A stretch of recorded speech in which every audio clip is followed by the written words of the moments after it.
The rain came down like broken glass, rattling on tin roofs and soaking the earth until it bled into mud. On the crest of the hill stood a stable that shone with money. Walls scrubbed white, brass hinges polished, floodlights piercing the storm as if even weather bowed to wealth. Yet in that brightness, ugliness thrived. 3 colts, spindly and frail, were driven out into the downpour. Their coats, thin as shadows, clung to bones too visible for youth. One stumbled, legs buckling, and the ranch hand cursed under his breath, yanking the rope harder. Inside the doorway, a tall man in a pressed overcoat leaned against the frame. His hair gleamed black in the rainlight, his shoes untouched by mud. His voice cut across the night like steel. "Get rid of them. They'll never pay back what they've eaten. Weakness has no place here." He didn't raise his tone, didn't need to. His words carried finality, sharper than a whip. The hands obeyed, hauling the foals toward the waiting truck.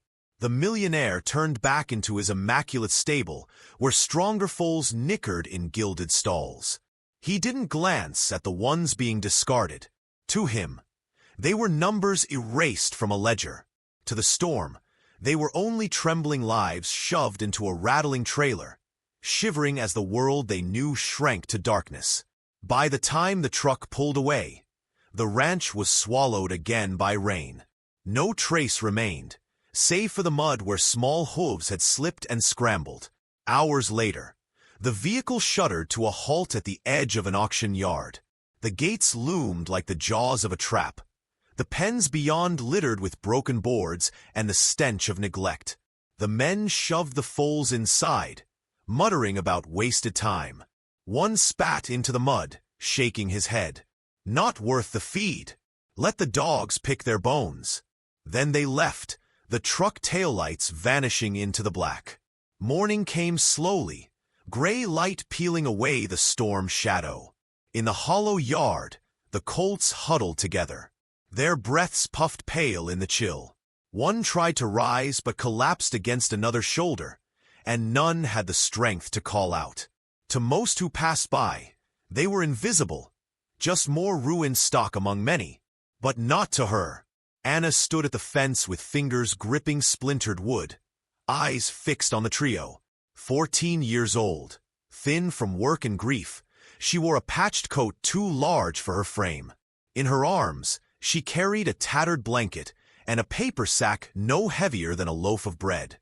She had come searching for scraps, hoping to bargain with the yard keeper for a handful of grain for her family's hens.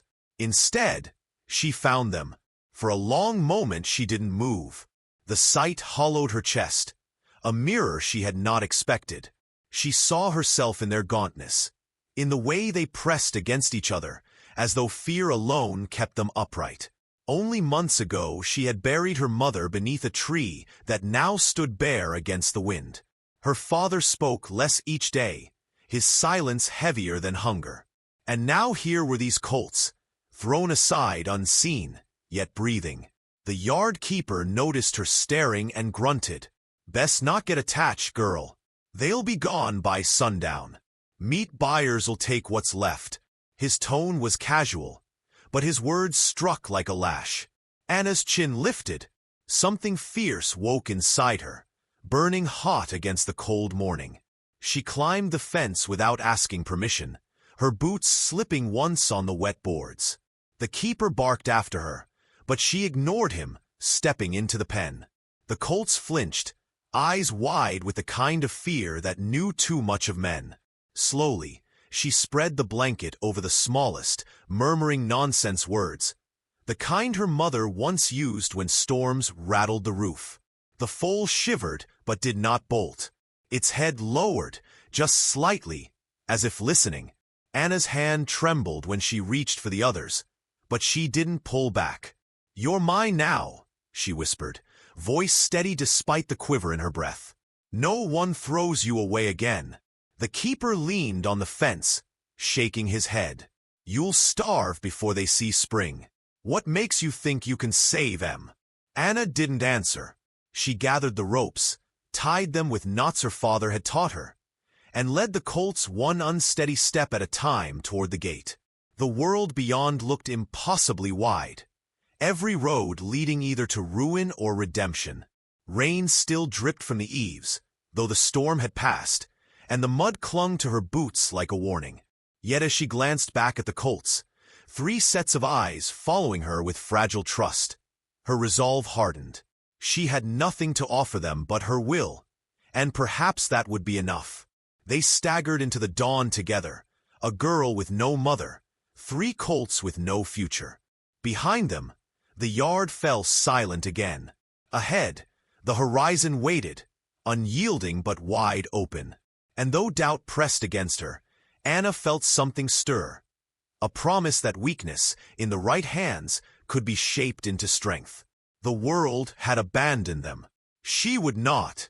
The colts stumbled into the yard like shadows stitched to her side, their legs wobbling under the strain of each step. Anna tugged gently at the rope, whispering encouragement with every pace. By the time they reached her family's farmstead, the sun was pushing through the clouds, turning the mud to silver and the air to steam. The house stood weather-beaten and tired, boards warped from years of wind, but to her it was sanctuary. To the colts, it would have to be something more, a last chance. Her father emerged from the barn, wiping his hands on a rag that bore more holes than cloth. His eyes fell first on the animals, then on her. They were brown eyes like her own, but hollowed by grief, dulled by months of silence. He didn't speak at once, just studied the trembling creatures behind her. When he did, his voice was low. "Anna, what have you done?" She tightened her grip on the rope. They were going to be taken, left with nothing. "I couldn't walk away." He shook his head, lines deepening across his brow. "We can barely feed ourselves. You think we feed enough for them?" His tone wasn't cruel, but it carried the weight of bitter truth. Anna's heart pounded, but she refused to look away. "I'll share my food. I'll do extra work. They won't be a burden." The words burst out, desperate yet resolute, and for a moment her father simply stared at her, as though searching for her mother's fire in the defiance of his daughter. He sighed, rubbed his jaw, then turned back toward the barn. "Do as you will, but don't expect me to clean up when they fall." It wasn't approval, but it wasn't refusal either. For Anna, it was enough. That night, she spread fresh straw in the old stall and coaxed the colts inside. She gave them the meager bread crust she'd hidden from her own supper, breaking it into small pieces, holding it steady as one colt's lips brushed her palm. Their hunger was quiet but desperate, and she knew her promise to feed them would bleed her thin. Still, the way they leaned toward her touch lit something inside her that had long been dim. Days blurred into one another, defined by her quiet battle against weakness. Each morning she rose before her father, carrying buckets of water heavier than her arms could bear, spilling half before reaching the stall. She brushed mud and burrs from their coats with her mother's old comb, working until her fingers were raw. She hummed lullabies into the hollow air, the same her mother once sang when nights seemed endless. Slowly, the colts began to respond. One lifted its head more often, another nudged her elbow with a spark of curiosity, and the smallest learned to follow her steps, as though tethered not by rope but trust. Not everyone shared her faith.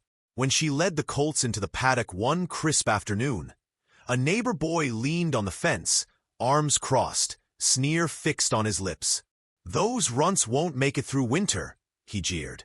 His voice carried that mocking certainty only the careless could possess. "You're wasting your time." Heat flared in Anna's chest. She wanted to shout, to claw back dignity with words sharp enough to wound. Instead, she bit down on her tongue until it nearly bled, choosing silence. She turned away, though tears stung her eyes, and pressed her face into the warmth of the nearest colt's neck. The colt shifted uneasily, then stilled, as though lending her strength. That night, alone in the stall, Anna whispered into the straw, her voice breaking. "You're all I have left. If I lose you too, there'll be nothing. She didn't expect the animals to understand, but the sound of their breathing in the dark steadied her. Each rise and fall told her she wasn't entirely alone. Yet hardship tightened its grip with each passing day. Food stretched thinner, her father's patience frayed, and still she clung to her choice.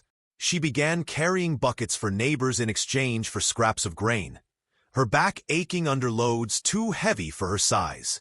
She endured the pitying glances of those who said she was chasing a dream that would only leave her broken. Through it all, the Colts began to change. They stood a little taller, their coats less dull, their steps less fragile. They weren't strong yet, far from it, but they had begun to believe in the rhythm of her care.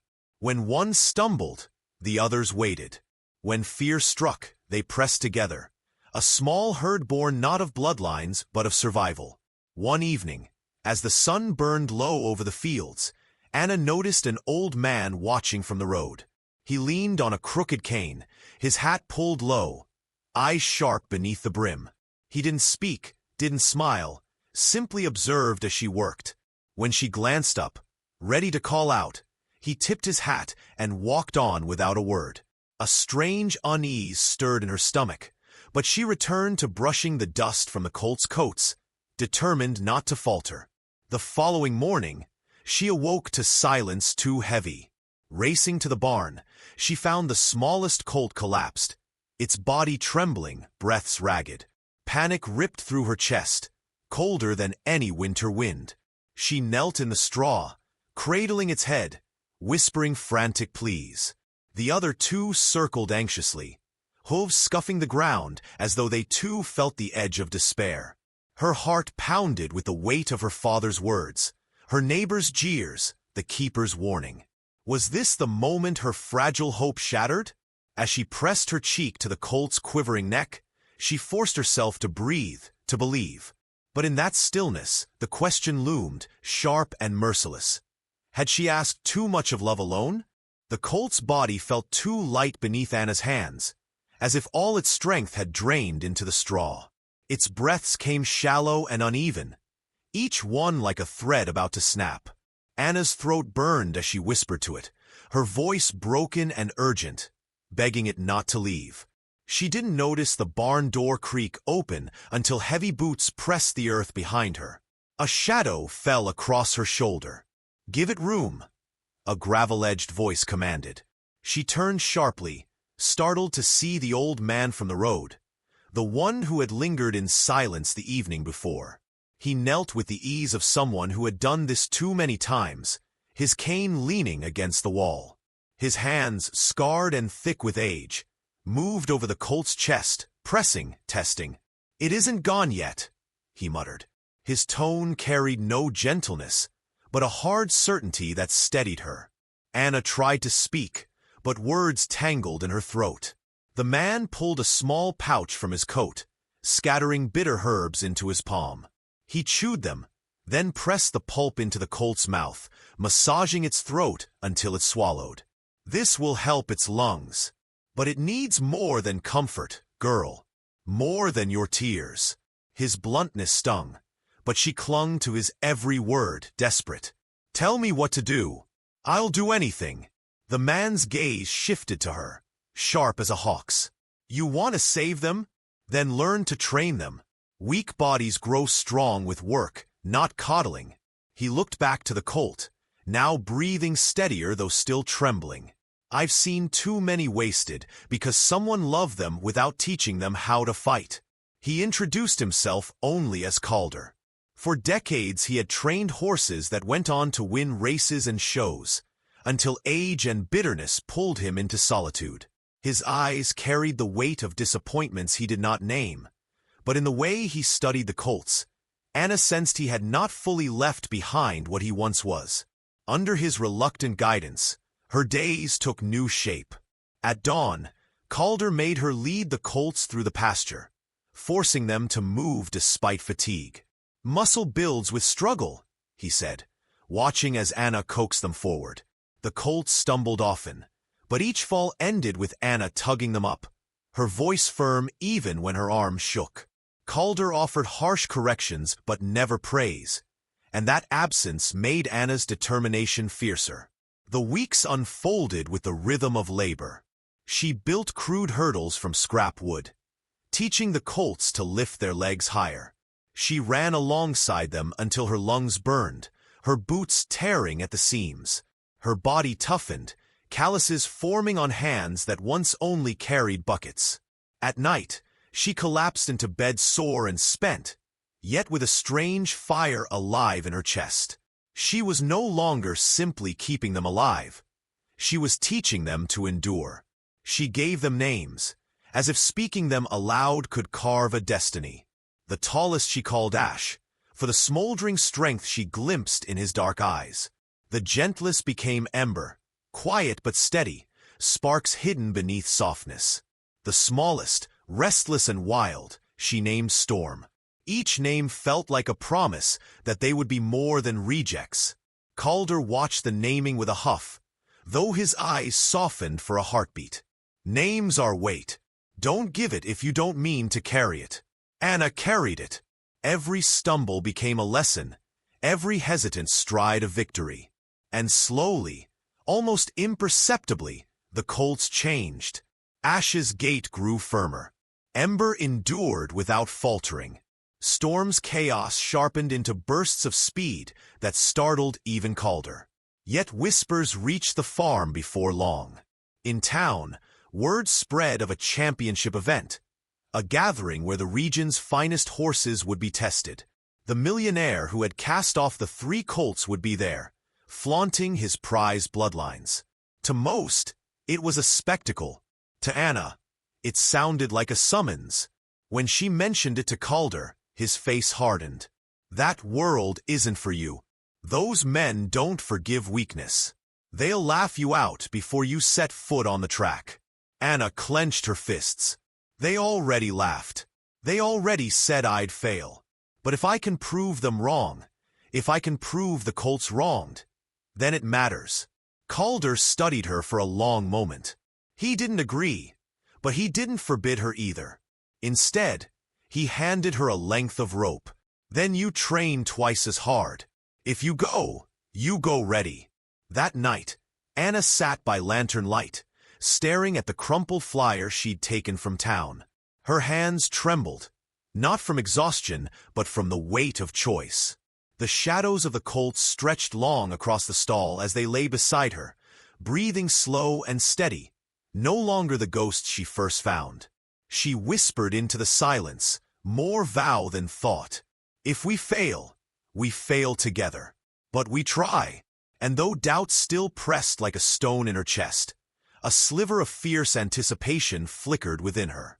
The path ahead promised ridicule, maybe ruin. Yet beyond that loomed something greater.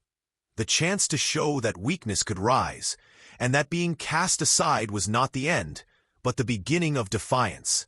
The morning of the championship broke with a brittle chill, the kind that sharpened every sound and carved the breath white from waiting mouths. The grounds were already crowded, banners snapping in the wind, vendors calling out over the din of polished hooves striking earth.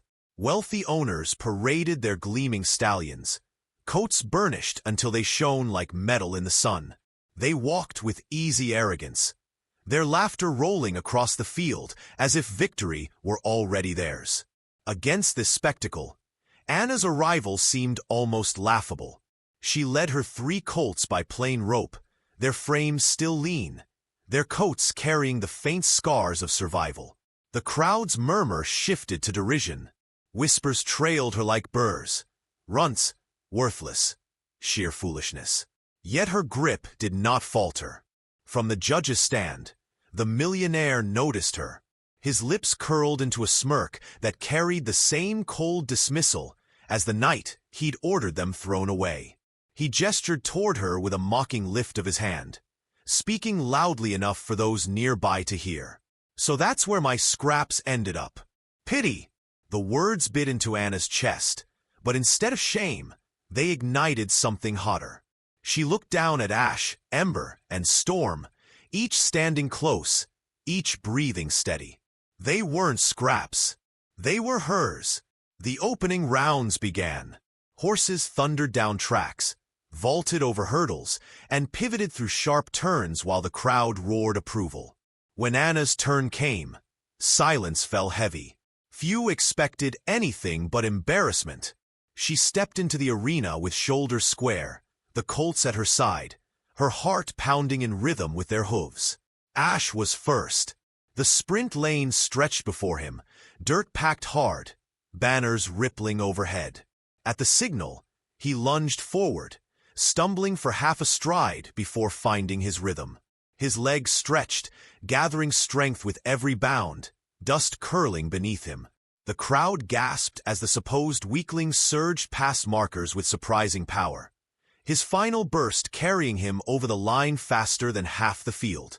Not first, not flawless, but undeniable. Next came Ember, steady-eyed, placed in the endurance trial. The course wound long, a test of stamina meant to thin the ranks. Larger, heavier horses faltered on inclines, breath ragged under the climb. Ember kept his head low, each stride deliberate, unwavering. By the final bend, sweat gleamed along his coat, but his pace never broke. He crossed the line not ahead of all, but ahead of enough to prove resilience had its own kind of glory. Then Storm, the restless one. The obstacle course loomed, hurdles high and turns sharp. At the whistle, Storm bolted, reckless speed blurring into chaos. He clipped the first hurdle, nearly toppling, but Anna's voice cut across the arena. A steady, low call, not a scream but a tether. Storm's ears flicked toward her, and his wildness bent into focus. He leapt the next barrier clean, then another, and another, until the crowd's laughter had thinned to astonished silence.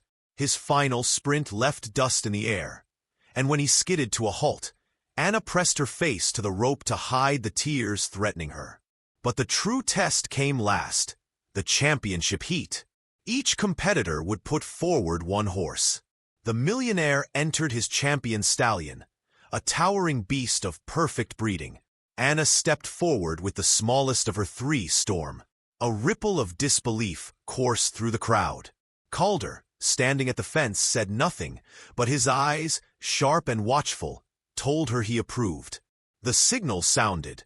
Storm bolted, his rival thundering ahead with practiced dominance. The gap widened quickly. Anna's throat tightened, fear clawing that she had asked too much. But she leaned forward over the rail, calling his name, her voice a thread stretched across the roar of the crowd. Storm's ears flicked, his stride shifting. Inch by inch, the gap closed. The crowd rose to their feet, disbelief turning to breathless anticipation. In the final stretch, the Millionaire's stallion faltered slightly, his power flagging. Storm surged, legs churning with every scrap of will he had ever been denied. At the very last heartbeat, he crossed ahead by a nose. For a moment, the arena fell into stunned silence. Then the eruption came. Cheers, shouts, the thunder of applause rolling like storm clouds across the stands. Anna fell to her knees, rope clutched tight, tears spilling freely as Storm pressed his head against her chest. Ash and Ember nickered from the rail, as if claiming their own share of triumph. The Millionaire's face twisted, disbelief curdling into fury, yet he could not undo what had been witnessed. Calder tipped his hat toward Anna, pride hidden beneath his gruff expression. Anna rose slowly, her voice trembling but clear enough to carry.